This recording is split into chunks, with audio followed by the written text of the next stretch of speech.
Welcome to Sports Spectrum, the sports and faith podcast that brings Jesus back into the conversation. Here's your host, Jason Romano. Hey guys, welcome to the show. We are presented today by Water Mission. We love what Water Mission is about, a nonprofit Christian engineering ministry that fights the global water crisis with safe water, sanitation, and hygiene solutions in developing countries and disaster areas, having served more than 5 million people in 56 countries. They do such great work. Check out their website, watermission.org, to learn how you can pray for them and learn more about fighting the global water crisis. We're also presented by Compassion International, the most trusted child development ministry in the world, and they're doing a really great thing now to help sponsor children in Jesus' name. You got to check out the website, compassion.com/teamup, to learn how you can team up with pro athletes for children in poverty. I'll tell you a little bit more about that in just a little bit. But again, check out their website, compassion.com/teamup. Today on the show, we are excited to welcome comedian and actor Michael Jr. to Sports Spectrum. His television appearances include The Tonight Show, The Late Late Show, Oprah, Jimmy Kimmel Live, Comedy Central's The Tom Joyner Show, and many, many more. You'll find him at the most prestigious comedy clubs across the nation, including the Improv, the Laugh Factory, the Comedy Store, and others. He's appeared in movies, including Sony Pictures' feature film War Room back in 2016. And the comedian Michael Jr. is now in his own movie.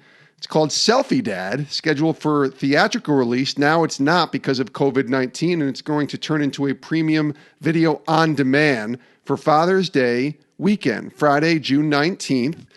Selfie Dad is available everywhere. You can go and watch it, spend time with the family, and check out a really cool movie. It's a inspirational family film about one dad shaking off a midlife crisis and reconnecting with his family with his Bible in one hand and his phone in the other. It's a good movie. I watched it. It's a lot of fun. You can learn more about that movie. I'll tell you actually more about that movie throughout this interview. But Michael Jr. is a ton of fun. He's a comedian.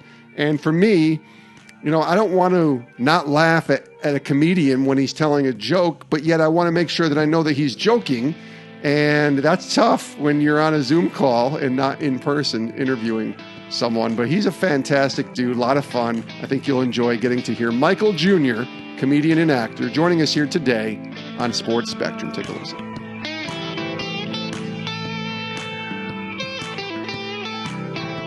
And joining us here today on Sports Spectrum, Michael Jr., all-around good guy, comedian, actor, talking the intersection of sports and faith. Michael Jr., welcome to the show.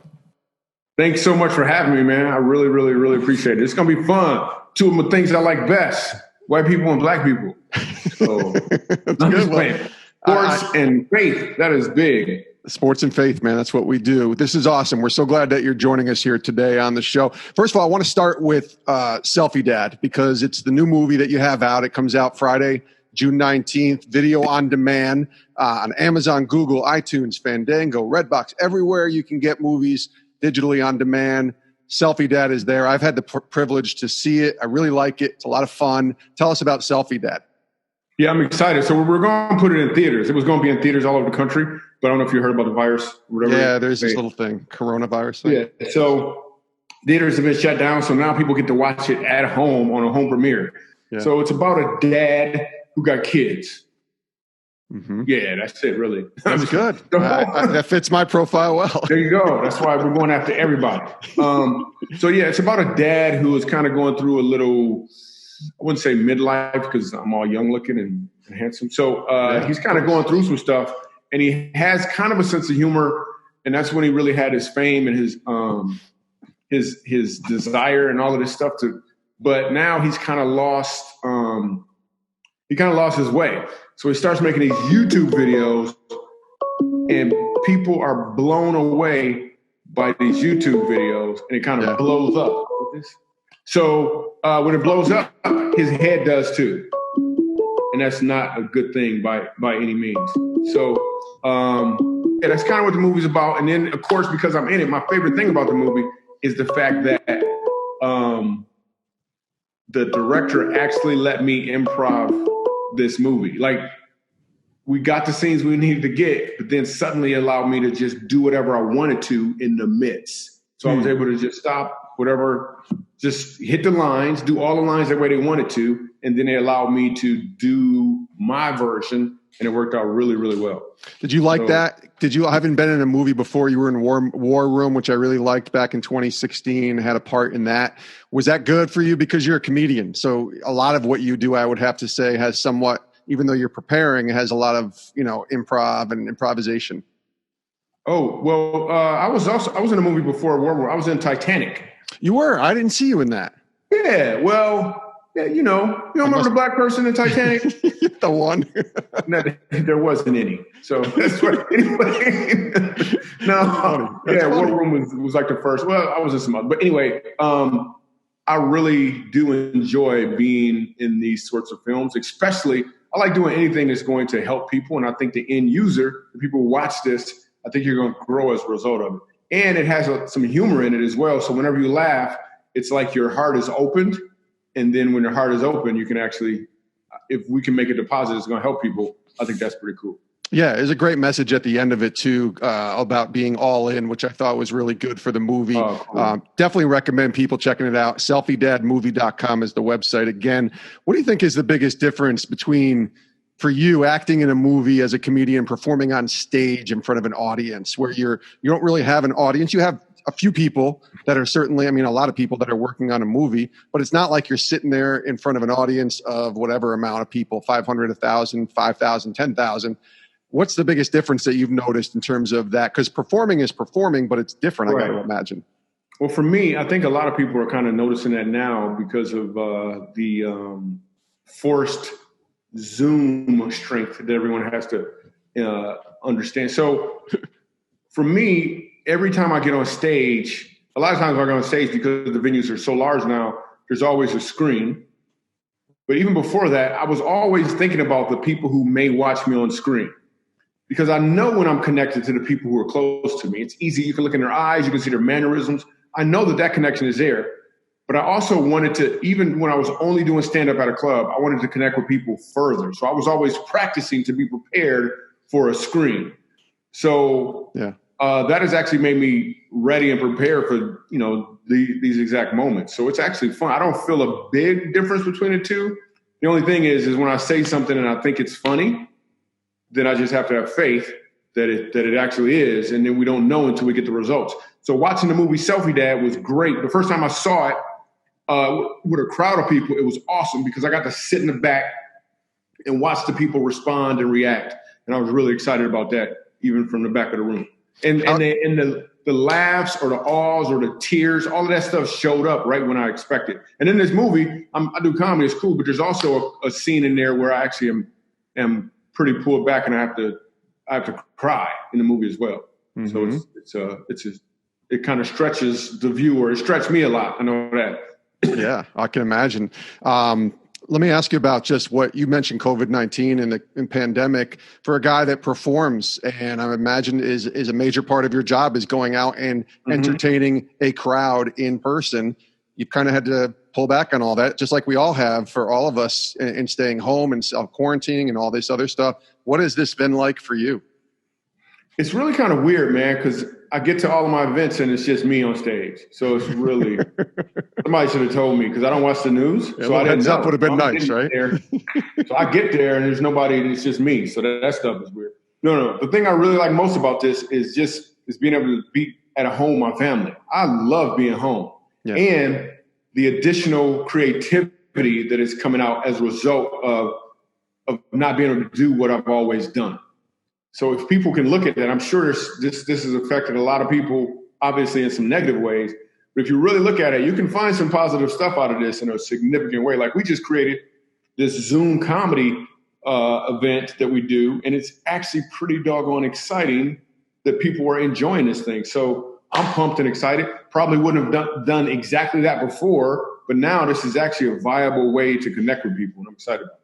Right. And then when everything does go back to whatever that next normal is, you have another added added element. It's great. Still got it. Yep. Let's intersect the conversation with sports, because we are a sports and faith podcast. Mike, tell us about your love of sports, where sports plays a part and a role in your life and your journey. I'll tell you what a great connection is. My favorite, I want to say athlete, but I'll say for sure football player of all times is Barry Sanders. Mm-hmm. Dude was amazing. And he actually played football as people should probably consider walking as a Christian. You think about it. Yeah, how so? Dude worked really hard at his craft. He was constantly digging in. And then he would avoid hurting other people. Right? He would spin off, he'd do a move, and then when he got to the goal, instead of celebrating as if there wasn't more work to do, he just handed the ball to the referee and said, okay, what else do we need to do? So one of my favorite players ever, and I would watch him even before I was a Christian. So once I became a Christian, it made more sense. I just started seeing all of these connectors that were just pretty powerful for me. Another thing I've noticed is I'm a huge Detroit Lions fan. I really, really like the Detroit Lions. And then my basketball team is the New York Knicks. I know. It's been a while. It's been a while, bro. Yeah. It's been a while. I'm just going to cry. Right? Can you listen? Can they reach their hands out to me and pray? Because we haven't won anything. It might be time to lay some hands on you virtually or digitally. Yeah, something, because it's been a while, and it's been hard. I actually am such a New York Knicks fan. I used to live in New York. And when they were in the finals against the Spurs, I was broke. First of all, I was living in my car at this time. I'll talk about it later on in a book I'm releasing. But I was living in my car at the time. But I'm such a New York Knicks fan that I actually went to the Garden, Madison Square Garden, and knocked on the window and asked if they had any tickets left. Listen, I didn't even have the money to buy the ticket. There's no way they had tickets left. It's the finals. And this lady was like, hey, Sally, get a load of this guy. She was like, but I had to at least be able to say that I did it. Because if I'm a real fan, I'm going to at least try. Yeah. And she's like, no, get away from me before I call the police. So that's 21 years it's been since the Knicks. And the Lions. My brother's a Lions fan. I always say, if you're a Detroit Lions fan, and he's a Lions fan for Barry Sanders reasons as well, you really are a Lions fan. You really are a fan. You don't just say that. It's like, hey, look at me. I'm a Lions fan, just like everybody else. Not quite, right? You're a fan for real. If you can say it right now, that's how you can tell the real Clippers fans. When they was all whack, you got on that jersey, you really a Clippers fan. That's who I want to be. Like, I have some friends who play for Alabama, and I really like Alabama a lot, but I couldn't become a fan because they kept winning. Mm-hmm. Like, they was winning too much, and I can't become a fan while they're winning because I don't really have a college football team. So, and the reason I like Alabama, so me and my friend, a comedian, we were doing a show in Alabama, and I really like the whole roll tide thing. I don't even know what it means, but they use it for everything. Yeah, everything. So I'm in Alabama.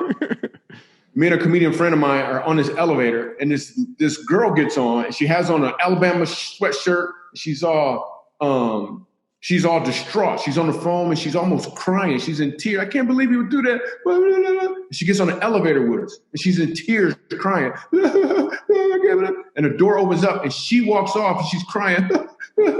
And my friend says to her, "Roll Tide." And she said, "Roll Tide." I was like, what is that? I'm like, what in the world is that? So I was very interested. And then I have some friends who played for them. So I was very interested, but I haven't made that jump yet. But for sure, Detroit Lions, New York Knicks. We'll get back to our conversation with Michael Jr. in just a little bit, but want to tell you some more about our friends at Water Mission. Right now, Water Mission, again, a nonprofit Christian engineering ministry fighting the global water crisis. They are working to stop the global spread of COVID-19. And it's so important for them to do this because when they are doing this, they're providing urgently needed safe water, sanitation, and hygiene solutions to refugee settlements and other vulnerable communities. Think about some of these statistics here. 2.1 billion people lack access to safe water. That's billion with a B. 4.4 billion people lack access to adequate sanitation. The water crisis stealing the lives of thousands of people each day, more than war, terrorism, and weapons of mass destruction combined. This is a problem. This is exactly what it says it is, a crisis, a global water crisis. That's where Water Mission comes in. They serve all people, regardless of age, gender, race, or faith, but their faith and the belief of sanctity in life compels them to develop and implement the best technologies and programs so that God can be glorified through the work that they do, and lives will be transformed for eternity. Check them out at watermission.org. Watermission.org. We're also presented by Compassion International. And listen, COVID-19, we talked about it with Water Mission. Here with Compassion, it's left nearly 70,000 children without a sponsor. 70,000 children. See, normally these children get sponsored through events that take place with large crowds, like sporting events, like concerts and gatherings. And it's not happening this year, at least right now, with COVID-19. So 70,000 kids could be without a sponsor through Compassion. That's the capacity of an average NFL stadium.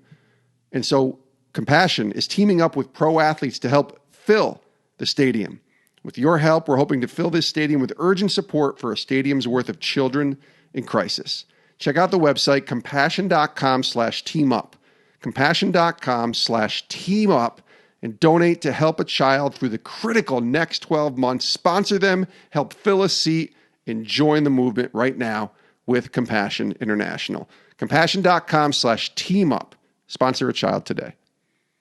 Now back to our conversation with Michael Jr., comedian and actor, joining us here today on Sports Spectrum. Let me ask you about your journey to faith. You said, I noticed you mentioned before I was a Christian and after. Tell us a little bit about your faith journey. And I know that your faith is so important to you, specifically in how you go about doing your comedy, which I want to talk about in a second. But your journey to faith, can you share a little bit of your testimony? Yeah, it's kind of similar to the movie, to Selfie Dad. A little, I shouldn't say exactly, meaning it didn't happen for me until I was older, where I really understood God, just like in the movie. Yeah. But, it's really, it happened when I was 27 years old. I heard about God. People told me and mentioned some stuff. I'm like 26 years old, but it was I knew a couple Christians and they was creepy. Mm-hmm. There's some creepy Christians out there. If Yes, you're listening there are. right now and you don't know any creepy Christians, it's you. It's you. I'm sorry. Your friends know one. Yeah. Or should I say your friend, singular? He That's knows right. one. Yeah. So I literally didn't understand anything about it. And I'm doing a show. I live in New York City at the time. And I'm doing this show at the Comic Strip Live. And I'm brand new in town. And it's hard to get stage time. Yeah. So I'm about to get on stage, and this comedian, well-known comedian named George Wallace walks in. And whoever's next normally gets bumped. And I know I'm next, and I'm about to get bumped. I know it. And the manager walks over to me, and he says to me, he says, "Hey, Michael," and this never happens. He said, "Michael Jr., would you like to go on before George Wallace or after George Wallace?" That never happens. It never happens. You never get an option. You just have to wait until he's done destroying the stage, and then you get it. Maybe you can go up after that. So they give me an option. I decided to go on before him, and I got New Yorkers laughing. Listen, New York ain't no joke. If you're not funny in New York, the way they let you know is they'll look at you and say, "You're not funny." So I got New Yorkers laughing, but then George Wallace comes in and he's laughing too. Right. And he says to me, "You know what? You're funny. You're clean. I'd like for you to do a show with me and my best friend." Now, my comedy was clean even before I became a Christian, just because I wanted I just always wanted my family to be able to be there and enjoy what I'm doing. That's good. So I never wanted that awkwardness. So George Wallace invites me to do a show with him and his best friend. I don't know who his best friend is. I don't care. I get to the show. It's in a city called West Orange, New Jersey. Sure. I get to the show, and it's me, George Wallace, Jerry Seinfeld. Wow. For real. Yeah. And I do the show, and I rip. I'm like, I'm the man. Yeah. After the show, the club manager approaches me and invites me to church. He's like, "Would you like to go to church with me tomorrow?" I was like, "Church? Back up, man. I ain't going to church." Because church was for creepy people. I'm not creepy. Or it was for somebody who was about to die or something crazy. They was on drugs. I've never done drugs. Why am I going to church? No. Then his fiance asked me to go, and she was beautiful. I didn't even know pretty people went to church. I was like, I need to see what this place is about. So I go to this church in Christian Culture Center in Brooklyn, New York, and this dude is on stage talking about Jesus. And I said, he's just talking. He's not screaming. He's not yelling. He don't got no perm. He's not doing any of that weird stuff. And he said, and he just did this thing where he did like an altar call. He said, if you want Jesus in your life, all you have to do is believe in your heart, confess with your mouth, and Jesus is yours. And I really wanted to do it too. Like I really wanted to. But I was like, nah, I got to read the pamphlet first. Because I didn't know. I didn't know anything about God. So I told myself I'd read the Bible first. Well, I didn't even have a Bible. So I get the Bible. I get a Bible and I start reading it. First thing I read was the copyrights. I don't know where this Bible was from. Well, the Bible was made in Grand Rapids, Michigan. Me too. I was tripping. Anyway, so I started reading the Bible, and I remember getting to the part in Matthew where it said Jesus died for me. I didn't know until I was 27 years old. I had a birthday in January. I didn't know that Jesus died for me until I was 27. And I read it right there in Matthew. I didn't know. Wow. Then I turned to Luke, and he died again. I'm like, what in the world? Why do they keep killing him? And then I turned to John as I'm going through, and I'm like, why is he going back in the garden? I don't understand. So I literally thought Jesus died 4 times. But now, so it took me 36 days to read the Bible because I really wanted to give my life over to Jesus. I was just reading and digging in. It's good. 36 days, I finished the Bible, and I gave my life over to Jesus. Now I understand. I used to just think I was funny, but now I understand I'm funny for a reason. Like there's purpose behind me having this sense of humor and this understanding that God has given me, and I want to use it fully and entirely for him. So that's what I'm excited about. I get to do it through stand-up comedy. I get to do it through this movie, Selfie Dad, is coming out. I get to do it through books and TV. It's just a blast, man. That's awesome. That's a great story. SelfieDadMovie.com, again, is the website. You mentioned a new book, too. You're writing a book? I am in the midst of writing a book right now, which I'll probably come back on the show for sometime in the fall or in the spring. But, yeah, I'm very, very excited about the book. See, I like what you did there. You didn't want to give away too much to save it so that when we have you back on to talk about the book, we'll go deeper into it. That's smart. That's good. You're a professional. You're a professional. I like that. Let me ask you a question. For my time, I used to work at ESPN. I was a producer there for many years. And one time I got to spend about 3 or 4 hours with Will Ferrell. Now, this is not me name dropping here, but I am name dropping. But my point of that is I remember asking him, he was a super nice guy, super funny.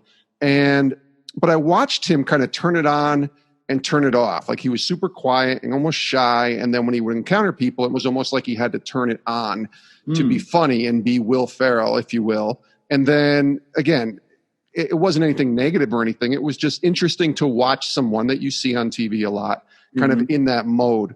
Is that tough for you to navigate in terms of people know you as the comedian? You're Michael Jr., so it's almost like you have to be funny all the time. Do you have that kind of feeling that it's like, oh, I got to always make a joke or I always got to be funny? Or do you have to, kind of put on I don't want to say a facade, but almost be funny? Is that hard that when you meet somebody who recognizes you?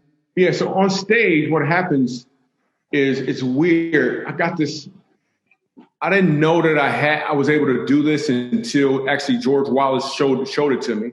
But one day we were at a club in Los Angeles, and it was really a nightclub that they turned into a comedy club one night a week, and it was huge. And it had this. But the club was big, but it was long, and there was like 3 different bartender stands inside this club.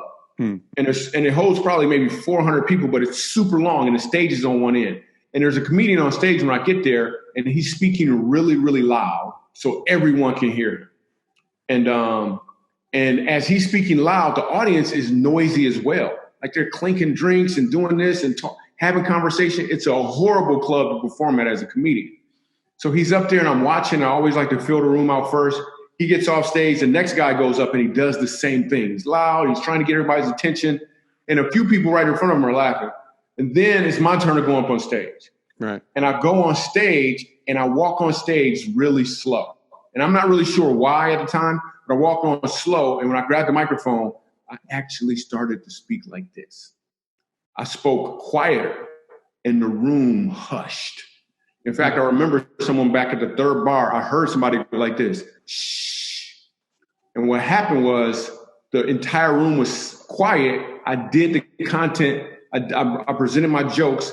Everyone enjoyed them. I got off stage and everybody was looking at me like, wow. And then George Wallace said, you don't know what you did, do you? I was like, dude, I don't know what happened. He said, the fact that you were quieter caused them to come to you. You became more interesting because they came to you. So before that time, and even now, when I'm on stage, I'm not forcing myself on people. I'm just presenting the gift that I have. If they receive the gift, that's great. But if they don't, then that's okay too, because my job is to present the gift. So when I meet someone and they're expecting me to be that funny guy, I could be, but what I'm really trying to do is be what I need to for them in the moment. And it could be a comedian, or maybe it could just be a person who has some advice for another individual. So I need to be okay in my own skin so I can be sensitive enough to deliver what it is they really need. That makes complete sense, and that's a great answer. And I think that's good for everybody because identity is a tough thing, especially we have a lot of coaches and athletes and different people in the world of sports that listen to this show. And identity is a big struggle for a lot of athletes and coaches who are identified even as believers, but they're identified as their vocation. You kind of walk through that identity issue a little bit in your movie. In Selfie Dad's movie. Can you talk a little bit about identity real quick here as we wind down? Yeah, my character, Ben Marcus in this movie, Selfie Dad, is really struggling with identity. And he does exactly what we were just talking about. He feels like comedy will help him get that identity. And he feels like if he can do anything with these YouTube videos, because the stuff blows up, it'll get him that identity. And then it blows up, it gets big. And then as you saw, things have a tendency to come tumbling down and not too long after that. So, and then how do you deal with it then? Because you're still who God has called you to be. It's just that the environment looks different now. So now he has to deal with the fact that the environment isn't what it is, what he thought it would be. And now he has to decide, am I going to change who I am? Or am I going to stand strong in who I really should be? And that's what he has to struggle with. So you learn about that and you laugh. And my favorite part about this movie is the improv part. A lot of these scenes are made up on the spot. The police scene, 100% made up on the spot. 100%. Wow. That's awesome. I love that. Yeah, it's going to be a really good movie. I hope everybody goes and checks it out. SelfieDadMovie.com is the website. It's available everywhere. Coming Father's Day weekend, Friday, June 19th on Amazon. At home. They can see it at home. That's right. It's a home premiere release, so they can see it at home. I'm excited about that. It's going to be really cool. Yeah, through Amazon, Google, iTunes, Fandango. It's going to be really great. Check it out. Again, SelfieDadMovie.com. Last question. Thank you so much for your generous time, Michael Jr. What's the Lord been teaching you right now? That's a question we ask all of our guests here on Sports Spectrum. Curious what your answer might be. What's he been showing you? What's he been teaching you right now? So I think the big thing, in fact, yesterday I was able to practice this a lot. And it's the same answer to what a lot of what I realize that women really want from men, which is, exactly. It's for us to listen. See what you just had to do just there. I got quiet. Everybody kind of winded. I'm really learning to listen better, not just listen to feel the vibration of what someone else may be saying, but to listen to hear and then slow down and not be so quick to try to fix something. Because sometimes I just need to just listen, and that's what that person needed. They didn't need me to tell them what to do or give me direction. They just needed me to listen and be interested. So that's a big deal. That's something I'm really learning right now. He is Michael Jr. Again, check out the new movie, Selfie Dad, Friday, June 19th, everywhere you can watch it at your home with your family. Father's Day weekend. It's going to be a lot of fun. This has been great, friend. I appreciate you coming on. Thanks so much. And hopefully we'll get you back on again some other time. Thanks, dude. You're awesome, man. Well done. Very well done, too. Great stuff there from Michael Jr. joining us today on the show. Really appreciate him for spending a few minutes with us. SelfieDadMovie.com is, again, the website to learn about the new movie he's got coming out June 19th, Friday, June 19th, just in time for Father's Day weekend. Premium video on demand. It's available at Amazon, Google, iTunes, Fandango, Redbox, everywhere you can purchase a movie digitally and watch it with your family. You can do it right there on demand. SelfieDadMovie.com. Really appreciated Michael Jr. Loved his analogy in terms of Barry Sanders as a believer in Jesus, being humble, not trying to hurt people. I thought it was really good. And it made me laugh, but then I was like, that could be a sermon. The next time I speak or preach at a church, that's a really good analogy. And so Michael Jr. is a great guy. Really appreciate him for joining us here today on the show. We also appreciate our sponsors here on the podcast today, Water Mission. Check out watermission.org to learn how they are fighting the global water crisis. And Compassion International. We love Compassion. Check them out at compassion.com/teamup and help join pro athletes to fill a stadium and sponsor a child and releasing them from poverty. Thank you again so much for tuning in. We really do appreciate it. When you hit that play button, that means so much to us. We also want to encourage you to tell others about the Sports Spectrum podcast. Click that subscribe button so you never miss an episode, and then share it on your social media pages. Tell them about Sports Spectrum. Tell them about Sports Spectrum and the show that you're listening to and Our mission and our goal is to bring you sports stories, intersecting them with faith and pointing back to Jesus Christ as Lord and Savior. We're so glad you tuned in. We hope you enjoyed it. We hope you'll come back next time for a brand new episode here on Sports Spectrum. My name is Jason Romano. We love you guys. Hope you all have a great rest of your day.